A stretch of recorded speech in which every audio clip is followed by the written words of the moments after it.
Mambo vipi mtazamaji wa Bongo Plus TV na 96 Linki? Karibu sana kwenye Political Science. Hii ni sehemu ambayo tumekuwa tukizungumzia mambo yote yanayohusu uchambuzi wa siasa za kimataifa na mambo mengine mengi ambayo napenda kuyasikia. Na bahati nzuri sana Kombo niko naye hapa ambaye yeye ni mchambuzi wa masuala ya kisiasa ndani na kimataifa, na amekuwa kizungumza mara nyingi sana kuhusiana na mambo haya yanavyoendelea, na ni mwanafamilia yetu pia. Kombo, kwanza karibu sana kwenye Political Science. Shukran sana, na ni jambo jema kwa mara ya kwanza kuonekana katika platform hizi mbili za Bongo Plus pamoja na 96 Linki katika kuhakikisha tunawaletea Watanzania kile ambacho kinaendelea duniani kote.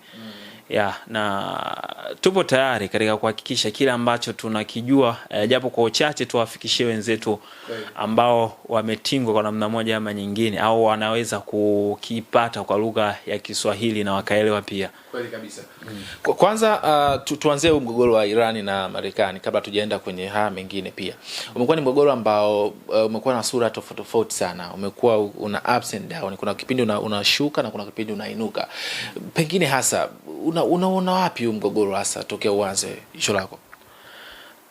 Kwa mtazamo wangu mgogoro huu naona ni kutokana tuna mambo ya kimaslahi hasa ya Marekani ambayo anayataka ama anayapata hasa pale Mashariki ya Kati. Tunafahamu kwamba Marekani ana bezi kadhaa pale Mashariki ya Kati, na hata ile Israeli pia wachambuzi wa mambo wanadai kwa ni nchi ila ni bezi ya kimkakati katika kuhakikisha Marekani anaendelea kukaa kwenye ile linki ama kwenye listi ya superpower. Na ndo maana yule aliyopo pale Netanyahu akisema jambo lazima Marekani walisikilize. Kama hivi hata hii issue ya Irani na Marekani, unaona huu mgogoro unazidi kukua kutokana na pressurize ya Netanyahu ama pressurize ya Israeli kwamba Marekani ili mradi uweze kuendelea kukaa hapa. Ukiangalia mipaka ya kutoka Israeli hadi Irani ni kuna nchi nyingi kama 3 au 2. Kutoka Israeli unaingia kama Iraq hivi, tunakuja huko wapi Iran. Lakini Israeli inadai kwamba Irani ni tishio kwetu, kwamba ili Marekani uzidi kubaki hapo inabidi huyu umfanye kama alivyofanywa wengine, kama kule Syria kwa Bashar al-Assad, Iraq hapa kwa Saddam Hussein. Kwa hiyo hii issue yote inatokana ni maslahi ya Marekani, ila Israeli ndio anachagiza zaidi huu mgogoro uzidi kuendelea. Ndio maana kwa namna moja ama nyingine Marekani anadai ama anataka mazungumzo yawepo, ila Netanyahu yeye hataki. Anachodai kwamba ni lazima Marekani avamie, ni lazima Marekani avamie kwa kuwa anajua Iran pengine ikiteteleka kidogo yeye atazidi kupanda juu, na vile vile maslahi ya Marekani yataweza kubaki. Ingawa nyuma pazia wachambuzi wa mambo wanadai kwamba hiki anachofanya Israeli au Netanyahu sio kwa ajili ya Marekani, ila ni kwa ajili ya Israeli kwenye mipango yake huko mbele. Ndio maana haya yote yanatokea kwamba kwa miaka hiyo mbele Israeli ndio anataka iwe superpower. Kwa hiyo ili niwe superpower lazima nitumie hizi vinchi vidogo ikiwemo Marekani pia. Ili mradi niweze kufika ile sehemu. Ingawa kwa sasa inaonekana kwamba Marekani ndio ana hamu zaidi ya kutaka anguke Iran ili mradi maslahi yake yazidi kwenda juu. Ila kiukweli kilichopo nyuma pazia ni kwamba hata Marekani pia anatumika katika siku zijazo Israeli ndio aweze kuwa juu zaidi. Ni kama rift au ngazi ambayo Israeli anaitumia. Ile ni blackmail. Wayahudi wana hiyo michezo. Wayahudi wana hiyo michezo kwamba anaweza akafanya urafiki na wewe ila ana target ya miaka 20 mbele. Wewe mwenyewe utakuwa chini yake. Lakini watu wengi huwa hawalijui hilo. Kwa maana hata tukirudi nyuma kidogo kwenye ile story ya Jeffrey Epstein, Yule alikuwa ni Myahudi na inavyosemekana alikuwa ni agent wa Mossad, shirika la upelelezi la Israeli. Lakini akajibadilisha, akajidogosha, akaenda Marekani, akafanya kazi za kawaida ikiwemo ualimu, akafanya biashara sijui za mabenki hizi, akazunguka, akaja akanunua kile kisiwa, akawa anafanya communication ama ana bondi na watu wakubwa maarufu wa zile kwa ile miaka, na ambao walikuwa wanajua kwamba huyu baadaye atakuja kuwa mtu maarufu. Kwa hiyo wale wote walishaingizwa kwenye mtego. Na ndio maana hizi zinakuaga kazi rahisi. Kwa hiyo Myahudi hata kama ni rafiki yake, ila jiandae siku moja utakuja kung'ata meno kwa uchungu. Yeah. Lakini katika kuangazia pia hili, kumekuwa na majadiliano ambayo yamekuwa yakiendelea kwa namna nyingi sana, na sasa hivi tunafahamu jana kulikuwa na mazungumzo ambayo yanaendelea. Yameishaje kwanza maana mazungumzo yenyewe? Mazungumzo haya ni ya awamu ya 3 kama sikosei, ambao yanafanyika kule Geneva, Uswizi. Na kwa taarifa zilizotoka ama kwa majibu ambayo yametoka, yale mazungumzo hayakufua dafu, kwamba pande zote mbili hazikukubaliana, yamekwama. Kwa sababu kwamba Iran anakuja na mambo yake ambayo anayataka kwenye hayo mazungumzo, na Marekani nayo anataka mambo yake. Mazungumzo ambayo yalikuja na pointi za Marekani kiwemo kwamba Iran inabidi aharibu vituo vyake vile vya Fordo, Isfahani, kwamba na kile kingine kituo cha 3 kwamba vile vyote viharibiwe, nuclear. Jambo jingine natakiwa kwamba kuna uranium ambayo tayari isharutubishwa, inatakiwa ile yote ichukuliwe, isafirishwe pelekwe Marekani. Jambo ambalo ni ngumu. Iran imekataa, na kuna jambo jingine kwamba inatakiwa kituo kimoja tu cha Teherani ambacho ndio kiacho, tena kikiwa na pasenti ndogo sana. Kile ndio kibaki kwa ajili labda ya kufanya hizo shughuli zenu za kiraia ambazo nyinyi mnazisema. Na kuna jambo jingine ambao wanasema kwamba hivyo vyote mkivikubali, tutatoa vikwazo vyote vya tangu miaka ile takriban miaka 20 na Iran na vikwazo. Kwa hiyo wamesema kama hivyo vyote vya juu mkivikubali vikwazo, Marekani tutatoa vikwazo na tutawaambia Umoja wa Ulaya vitu hivyo vikwazo. Lakini Iran imekataa kwa kuwa wanajua kwamba ukikubali kuharibu hivyo vituo vya nuclear vya Fordo, kwamba utakuwa kama kwenye mpira utaruhusu ucheze pungufu wenyewe. Wachezaji mpira wanasema utaruhusu ucheze pungufu, na ukicheza pungufu siku zote lazima ukubali kushambuliwa, ama mashambulizi yatakuja kwa wingi. Kivipi? Kwamba kuwepo kwa vituo vile vya Fordo na vile viwili vingine ni kama ni silaha fulani, japo wenyewe wanasema kwamba havina madhara kwa sasa, lakini ni mlinzi fulani hivi. Bwana ni yule ana kitu fulani. Sasa hatujui anacho kweli au hana. Lakini ukisema nimeshakiharibu, inakuwa ni rahisi hata kwa maadui wengine. Hata hawa maadui wa kawaida, ukiacha Marekani, ukiacha Israeli, ni rahisi na wewe kukufuata na kukushambulia na kufuata wiki. Ushakuwa wiki. Kwa hiyo unakuwa ukiruhusu hivyo, unakuwa unaruhusu kila mtu aweze kukuchezea. Tunaona kama kule Korea Kaskazini, kule jamaa Kiduku ule muda wote anafanya muda wote yupo na eka. Kuna clip moja inasambaa kwa yupo na gari la nuclear anatembea nalo, imebeba mabomu ya nuclear.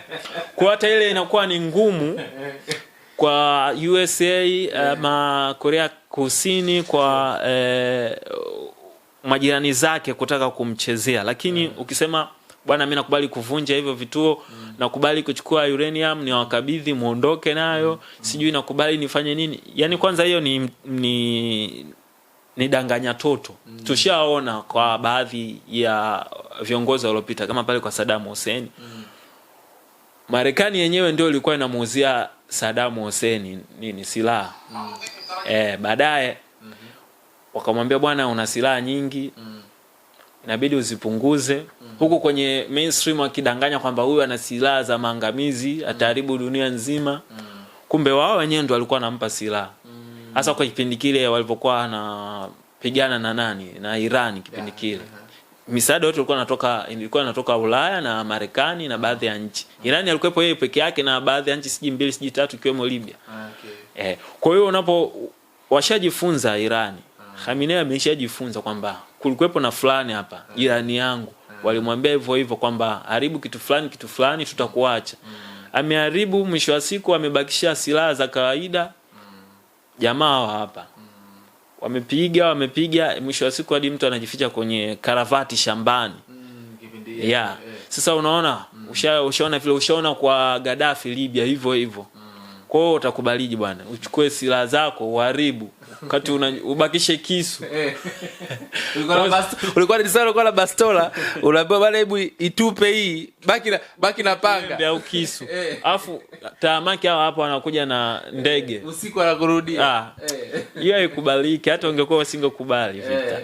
Kwa hiyo ndio maana inakuwa ni jambo gumu sana. Alafu vile Iran ni japo sio 100% ni Waislamu tuseme hivyo, ila ni kwa 1% kubwa ni Waislamu afu ambao wanafuatilia sana haya mambo. Wanasema kali tuseme. Kwa hiyo walishajua. Ukitofautisha na Waarabu, wale ni Wajemi. Waarabu wanajua, ila ni kama wanatekwaga sana na hizi mambo hizi starehe nini. Kwa hiyo inakuwa ni rahisi sana kuwateka. Marekani akija hapa akiwaambia bwana fanyeni kitu fulani, nitawapa kitu fulani, nitawaletea matamasha kama siku hizo wanafanywa matamasha siji ya muziki, ya ngumi, ya nini. Kwa hiyo wale Waarabu ni rahisi sana kuwalaghai kulinganisha na Wajemi. Wajemi wanafuatilia sana dini na walishaambiwa kwenye vitabu vya dini kwamba kuna muda utafika itabidi muingie kwenye crisis na hawa jamaa.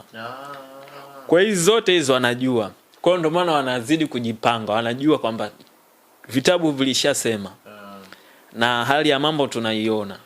Kwa hiyo ili mradi tuweze japo inavyosemekana kwamba itakuja ianguke, ila sio kuanguka kwamba kwa urahisi kwa kipindi hiki.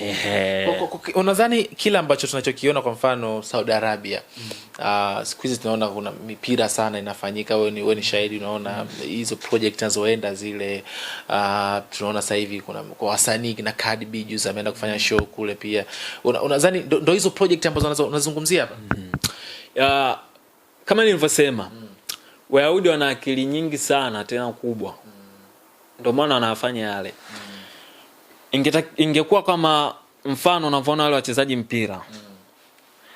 Kuna wachezaji mpira masuperstar wametoka Ulaya, wana majina makubwa na wana maendeleo makubwa, lakini wamekubali kwenda kule ambako hata kujulikana kwao kwa sasa, kutajwa majina yao yani ni kawaida sana. Wanashuka. Swala sio fedha. Swala ule ni mpango maalumu kimkakati kwamba mnapelekwa kule kwa ajili ya kwenda kuharibu zile kacha, tamaduni. Mfano kuchukua tamaduni za Ulaya kuzipeleka kule. Mfano anaweza akachukua mfano mchezaji labda Ronaldo. Kachukua Ronaldo au mchezaji mwingine tu yote ambaye yupo ametoka Ulaya ameenda kule Uarabuni, labda Saudi Arabia. Ameenda kule anafanya shughuli zake mpira nini, akapata familia kule, akamchukua labda manzi wa Kiarabu, akaishi naye, akapata watoto, kile kizazi kikaenda. Baadaye kile kizazi mabosi wao kwa Ulaya au Wazayuni ambao Wayahudi wakiwafuata wakiwaambia bwana kuna mkakati huu na huu inabidi muufanye, inakuwa ni simple. Bwana itabidi tumpenyeze sehemu fulani kiongozi fulani, kwa atachukuliwa mtoto wa fulani labda Ronaldo atawekwa kwenye sekta fulani, labda mtoto wa fulani atawekwa wale wachezaji, lakini mbele huko watoto wao sasa wataweka. Myahudi akija ni jambo tu la kusukuma mlango anapita. Kama tunafahamu kwamba Israeli ina mpango wa kutengeneza Greater Israeli ambayo itakusanya sehemu ya Egypt ya jangwa la Sinai ile.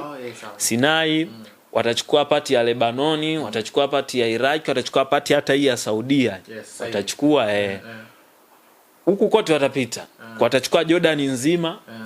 Kwa hiyo wakisema kila siku watumie nguvu, mavita, manini, binadamu tunachoka bwana. Kila siku bwana Israeli kampiga labda Lebanoni, leo kaja kapiga Misri, watu tutagundua kwa urahisi. Kwa hiyo mtu anachukua hata hii mbinu ya kuchukua wachezaji kupeleka kule ni miongoni mwa mikakati yao. Wanatengeneza mikakati madhubuti ambayo kwa miaka ya mbele itakuwa simple tu. Ushachukua labda mtoto mmoja ambaye labda Ronaldo mtoto wake au mjukuu wake mbele huko. Amekuwa labda waziri wa mambo ya nje wa Saudia. Alafu simu ishapigwa, bwana sisi tunataka tuchukue kipande fulani. Hawezi kufanya chochote kwa sababu yupo kwenye system na alishajua, kashajua madini kwamba tutafanya hivi. Sawa kabisa. Nadhani Kombo hii tutaifanya hiyo topic ya siku maalum. Nadhani siku moja tutaandaa siku tuje tuzungumzie hiyo project ya Saudia na ligi yao ile inaitwa nini ile. SBL si nini, Openda Soka atatuambia na tutafuatilia kweli kiundana. Inabidi siku tuje na madini kabisa tusome mkakati namna ambavyo pengine kuna mtu ambaye afahamu aelewe pia. Lakini la mwisho labda kwa dakika moja Kombo, nadhani sasa mazungumzo tatu yameshashindika. Mbea ya kwanza amefeli, ya pili amefeli, ya tatu pia amefeli. Nini unachokiona sasa baada watarudi tena kwenye mazungumzo ama sasa tutegemee ndo kwish na vita ianze rasmi? Kwa ukubwa wa mambo vita kwa sasa haipo. Labda itakuwepo ila kwa sio kwa mwaka huu wala mwakani. Kwa sababu ninachojua mimi Marekani ameshaenda sana Mashariki ya Kati, ameshafanya sana fujo. Ndio maana hata safari hii watu waliposema bwana Marekani anataka aje Irani kufanya jambo fulani kama lile alilofanya Iraki, alilofanya labda Libya, watu washapigiana simu. Bwana yule mtu ambaye kila siku anakujaga huko anapiga mtu fulani, anaua ndugu zetu, anaua labda watoto wetu na anatuacha mayatima, anatuacha maskini, anataka aje tena. Kwa hiyo watu washapigiana simu, ndio tunaona kwamba Hezbollah amesema bwana ukiingia na sisi tunakuja. Houthi wamesema ukiingia kutoka kule Yemen, ukiingia na sisi tunakuja. Wale vikundi kadhaa kutoka Iraki nao wamesema hivyo hivyo kwamba wewe ukija sasa hivi hatukuache.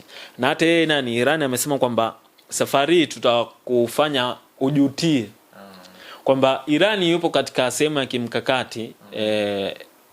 Kuna ule mfereji wa Hormuz ambao wanapitisha meli nyingi sana ambazo zina manufaa sana kwa dunia. Kuna hawa Houthi ambao wapo huko chini kwenye Bahari Nyekundu ambao tumeona tu hata kwenye mgogoro wa Israeli na Palestina. Houthi nao walikuwa wanaleta amsha kwamba walikuwa waruhusu meli yote ambayo ni ya Israeli, ya Marekani ama ya yoyote ambaye anafungamana na haya mataifa mawili kupita pale.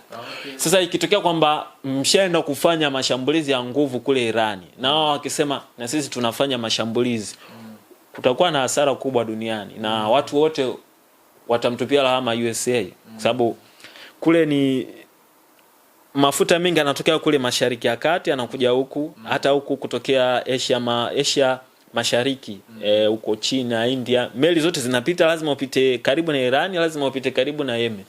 Kwa hiyo kitokea kwamba titi likianza ama mzozo kianza, vitu vingi vitaharibika. Hata sisi huko Afrika, hasa Afrika Mashariki pia tutapata shida sana. Hata hizi bei za bidhaa kiwemo mafuta zitapanda na matokeo yake watu wengi ama mataifa mengi watatupa lawama kwa Marekani kwa sababu yeye ndio ameenda ameenda ni kwenye mzingo wa nyuki unaenda kutikisa. Kwa sababu pale kila mtu atakayeng'atwa lazima akunaniliwe, akutarget wewe, akufuate bwana wewe ndio umesababisha. Watu walikuwa na mambo yao fresh, wewe umeenda umesababisha fujo. Kwa maana hiyo kwa hivi sasa sidhani kama kutakuwa na hiyo vita kwa siku hizi za karibuni. Ingawa tu vitisho vinaendelea, lakini kwa Mwajemi vitisho kwake haviwezi kufua dafu kwa sababu tunaona na yule Mwajemi ni mtu ambaye kwa kawaida naona hata USA mwenyewe ameshachunguza. Kwa kawaida vita zake huwa yani so za siku 2 siku 3 ni mtiti. Tumeona tu alipopigana na Iraki alikuwa yupo nyuma, kuna Marekani, Uingereza, watu wengi, nchi nyingi. Yeye alikuwepo sijui na watu wawili tu. Tena most alikuwa yeye ni mwenyewe tu. Yeye wale Libya sijui na nani walikuwa wanamba tu usaidizi mdogo, lakini alidumu navyo kwa miaka 8. Mtu yupo peke yake anapigana na mataifa takriban 8 nyuma, lakini alidumu kwa vita ndani ya miaka 8. Sasa hivi na mtu kasha advance, unaambiwa na kulingana na Trump tubake moja anasema kwamba ana makombora Iran ya kufika USA kama ni kweli. Sasa mtu kama huyo afu unakwambia anapenda ugomvi kuliko kula, wewe ndio mchokozi, inakuaje? Sawa utampiga, ila na yeye utarudi nyumbani uko hoi, utalala na viatu bana. Asante bana. Shukrani. Okay, poa.